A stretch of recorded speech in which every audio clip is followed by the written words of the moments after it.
have a wedding invitation on your table right now? Wedding expert Alison McGill joins us with tips on how to be an all-star guest. And it starts with when you get that invitation and it has the RSVP, answer it. Immediately. Yes. Or pretty close to immediately.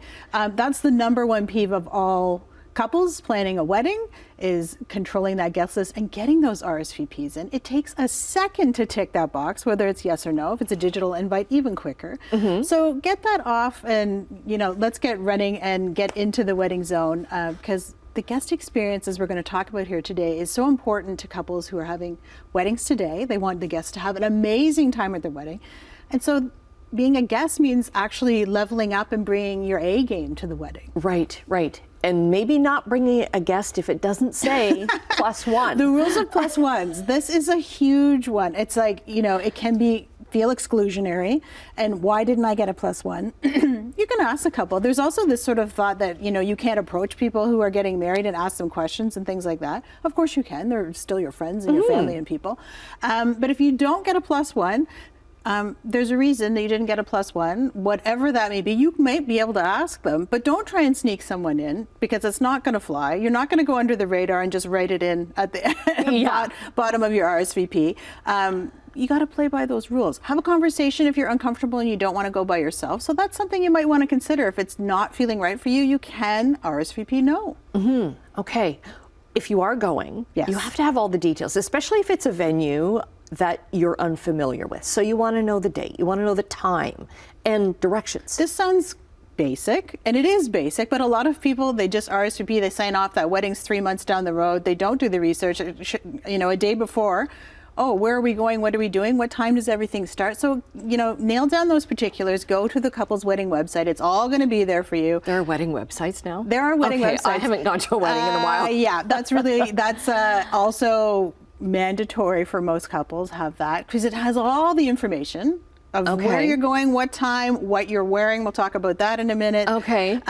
So it's everything's there for you. But yes, everything's laid out, Annette. We need to. Okay. We need to get you to a wedding with a wedding website. I think it was like 5 years ago was the last one I went to. Okay, so you mentioned time. Be on time. Be on time. If the wedding says 4 o'clock, don't get there at 4. Absolutely. You have to get there earlier. Thinking about this point, it always brings me back to 4 weddings and a funeral.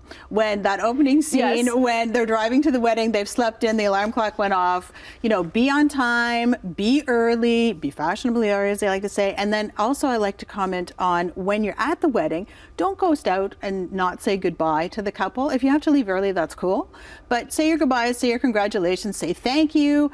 Just, again, good form being part of a good guest. Yeah, don't ghost. Don't ghost. Don't ghost. Okay, let's go back. We've got 90 seconds. Let's go back to what you're wearing. What you're wearing. So as I mentioned, we were talking, the guest wedding mood board is a big thing about what you're wearing. So couples have really gotten, we're beyond the days of, just cocktail or formal or brunch casual wedding. We're into really conceptual dress codes here. We could be doing dark romance, we could doing rustic, Western. People are really having fun with things. Okay. The white wedding is still a big one where everybody wears white, which is typically not what we think of. So it's putting together these mood boards to show guests what to wear to these themes, so you're on brand. I know it sounds a bit, you're looking at me going, I don't know, Alison. Okay, so what if I already have a dress that I really like?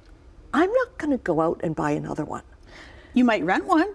That's a great sustainable way to do that. Good point. I'm point to your counterpoint, but it's I think it's fun, and I don't think people think it's a bit weird and maybe offensive. You're telling me how to dress, but actually, when we kind of look at these events as what they are, an experience in an event, the photographs from this are amazing, and it really does make for a great cohesive story. And this is what we're talking about with weddings today. Okay. All right. Annette's thinking. Or maybe you borrow something like, if it's a cowboy theme or something like that. Okay, we'll get all your socials up on our website, chch.com.